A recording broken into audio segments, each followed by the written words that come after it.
Ал енді барлығы ұнады, заты ұнады, енді партнер болам, 50% жеңілдікпен алам десеңіздер, қараңыздар, сіз өзіңіз тіркелесіз, мысалы 188 мың теңгеге тіркелдіңіз, сөйтіп сізге 678 мың теңге келді. Бұл көбісі түсінбейді, мынау не ақша екен, осы туралы кішкене айта кетейін. Мына жерде бұл сізге, сіз осы ақшаны шығарып ала аласыз. Бұл кәдімгі электронный деньги. Бізде бонустар бар ғой, карточкада каспи бонустар бар ғой, сол бонуспен мысалы сіздер төлей аласыздар, ЕРЦ, бензин, садақа бере аласыздар да, тура сол сияқты ақша. Бұны товар алу арқылы сіздер шығарып ала аласыздар. Товардың 50%-ын осы жерден төленіп, сонда сіздер осы ақшаны шығарып алуға мүмкіндігіңіз бар. Ары қарай кеттік. 200 әр компанияда өзінің PV балы болады. Мынау 188 мың теңге кірген кезде. Қазір Айжан, бір минут. Товар алу арқылы деп айтып жатсың ғой. Мысалы, кейбіреулер оны түсінбейді. Мысалы, бірінші кезде мен де түсінбегем да. Мысалы, партнерский баға деп айтып жатсыңдар ғой. Соны түсіндіріп айт та, қалай екеуін байланыстырады. Хорошо. Мысалға қыздарды, мынау порошоктың бағасы 2000 теңге. Бұл 2 литрлік біздің эко-порошок. Неге біз эко деп қақсап жатыр қайта. Өткен қыздар қазір екінің бірінде аллергия. Ол аллергия қайдан? Ол аллергия біз кәдімгі кір жуамыз ғой, порошок, некачественный порошок, химия, ішінің барлық химия. Оның ішінде білесіздер ме не? Оның ішінде әк, ұнтақталған әк бар. Біз онымен кір жуамыз да, мысалға да, простыня, пододеяльник жуамыз да, одан кейін соған жатамыз. Киім жуамыз да, үстімізге киеміз. А мынау біздің денеміз, это самый большой орган. Он пористый, оның барлығы бізге қанға сіңеді прямой. Одан кейін ол жиналып 20 жылға сіздерге мынандай керемет аллергия болып шығады. Неге қазір екінің бірінде жоғары верхний дыхательный пути аллергия? Потому что біз сондай сапасыз химия, ішінде құрамында химиясы бар заттармен қолданамыз. Сондықтан біздің біз уланып жатырмыз. Сондықтан қазір эко деп уже көзіміз ашылып кішкене түсінетін болдық. Сол үшін біз эко товарларды сіздерге ұсынамыз. Осының айтады ғой, ценность, передать вам ценность, баға қандай құндылығын сіздерге жеткізгіміз келеді қыздар. Өйткені біз барлығымыз анамыз, барлығымыз ол қыз өсіріп отырмыз. Даже прокладканың өзіне келетін болсақ та, біздің қыздарымыз неге қазір түсік көп? Неге замерший беременность деген екінің бірінде замерший беременность бар? Өйткені барлығы қазір ана болып атқан поколение, олар прокладкада өскен поколение. Always кодекс прокладкаларда памперс туылғаннан памперс киеді. Сол поколение қазір ана болып атыр да, и көтер алмай жүр. Екінің бірінде бесплодие, екінің бірінде түсік. Себебі біз сондай сапасыз құрамында химиясы бар заттарды өмірімізде күнделікті қолданамыз.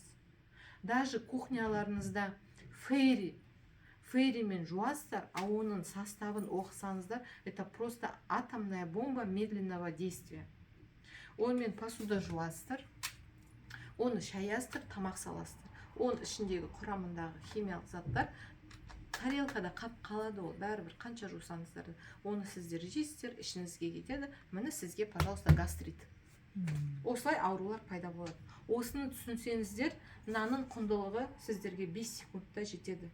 Түсінесіздер. Не деген мынау сапа екеніне көз жетеді.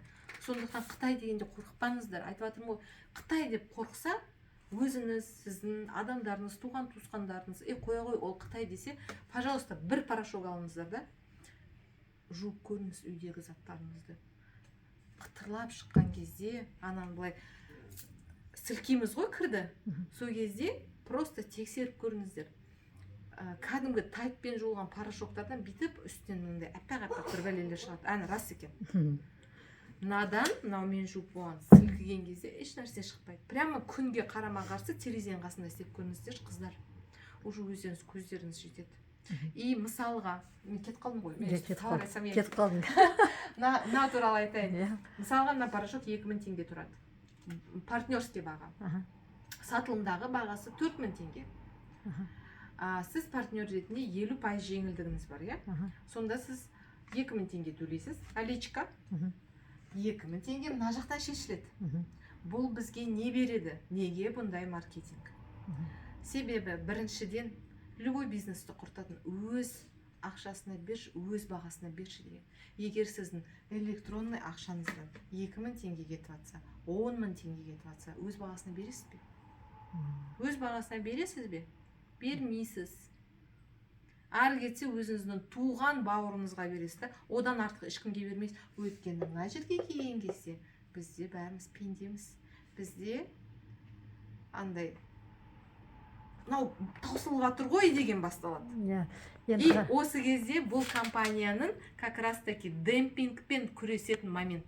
Бізде демпингтен любой сетевой қарасаң, любой бағасы өз бағасына берші, өйткені оборот береді. Бұл жерде сіз демпинг жасамайсыз, өйткені сіздің электронный ақшаңыз кетіп бара жатыр. А сіз оны шығарып алуыңызға болады. Мүмкіндік сізге беріп тұр. Сондықтан бұл біріншіден компанияның демпингпен күресудің бір несі, бағасын түсірумен күресудің. Бағасын түсірумен күресудің бір жолы. Екіншісі, сіздің электронный кабинетіңізде, сіздің кабинетіңізде осынша ақша тұрса, сіз қайдан барып аласыз затты? Конечно, сіз біздің магазинге келіп аласыз. Сондықтан бұл бір жағынан бізді осындай умный потребитель дейді ғой, ақылды тұтынушы болуға алып келетін жолы. Бірден бір жолы, иә. То есть, ол уже екіншісі. Үшіншісі, бұл негізі мүмкіндік қой, қыздар. Бұл негізі мүмкіндік. Сіздер қараңыздар, 188 000 теңгемен кіресіздер. Және товар сатып алу арқылы мынау ақшаны шығарып ала аласыздар. Бағана да айттым ғой мен. Шығарып ала аласыздар. Обналичить етіп аласыздар. Обналичить етіп аласыздар. Менің командамда бір қыз бар. Ол тек қана сату-саттықпен айналысады. Мынау сататыны. Бірінші ол домохозяйка, өмірінде ешқандай неге кірмеген, жұмыс істемеген қыз. Бірінші келген айда мен сұрадым, қанша тапқан келеді дедім, Гүлмира. 50 000 теңге деді. 50 000 теңге болса дедім, рассрочкамен кірді сол қыз. Пожалуйста дедім. 50 000 теңге салды дедім. Мына жақтан 50 000 теңге шығарып аласың дедім. 50 000 теңге наличкамен товар алды да, қыздар, түсініңіздерші. И мына жерден еще 50 000 теңге шығарып алды. Она заработала чистыми 50 000. Она свои деньги вытащила, өзінің ақшасын шығарып алды. И еще үстінен 50 000 теңге көрді. Келесі айда сұрадым, қанша тапқан келеді Гүлмира дедім. 100 000 деді. Өсіп жатыр. Өсіп жатыр уже. Спокойно тапты. 100 000 деді. Қанша порошок сату керек? Осынша. Бірінші неған кезде ше, 50 000 теңге деген кезде мен айттым, қанша порошок сату керек? Осынша порошок сату керек. Все, давай, алға дедім. Сразу легко сатты. Екінші айда 100 000 деді. 125 000 теңге тапты екінші айда. Үшінші айда уже бетеді. Блин, қорқып тұрмын андай не айтуға деді. Қанша десем? 200 деді. Давай, поехали. Мына жерден шектеу ғой, шектеу көрдің бе? Шектеу, ол өмірінде ақша тауып көрмеген ғой. 5 бала шағасы бар, өмірінде ақша таппаған.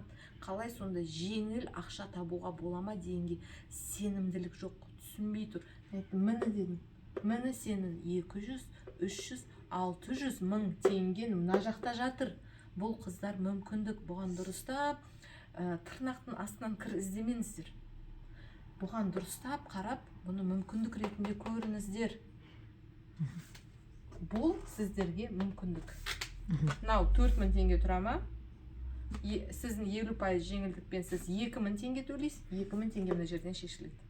Сіз сатқан кезде бұны 4 000 теңгеге сатасыз. Өзіңіздің 2 000 теңгеңізді шығарып алдыңыз. Және де 2 000 теңге обналичили с электронного счета. 5 000-ға сатсаң да өзің білесің. 5 000. Шынымен айтсам ше, бізде мынаның қыздар 11 000-нан сатып жатыр. Ән, пожалуйста. 11 000 теңге. Ал енді санаңыздар, үстіне қанша қойып тұр? 500% көріп тұр ғой, 500%. Мысалы, продуктовый магазинді алатын болсақ, мен оны неге білем, өйткені өзім туған бауырым продуктовый магазин бар. Любой продуктовый магазинде ары кетсе мыломойкаға ғана максимальный накрутка 25% қойды. 25% қойды. Ал сіз болсаңыз, 100%-тен жоғары қоя аласыздар. Один к одному. Күшті. Это вообще крутой момент. Егер предприниматель болсаңыздар, прямо түсінесіздер. Сұрағыңыз болса хабарласыңыздар. Бұл жерде сразу жауап береміз. Қараңыздар, қыздар, ары қарай. Может, другое видео? Да.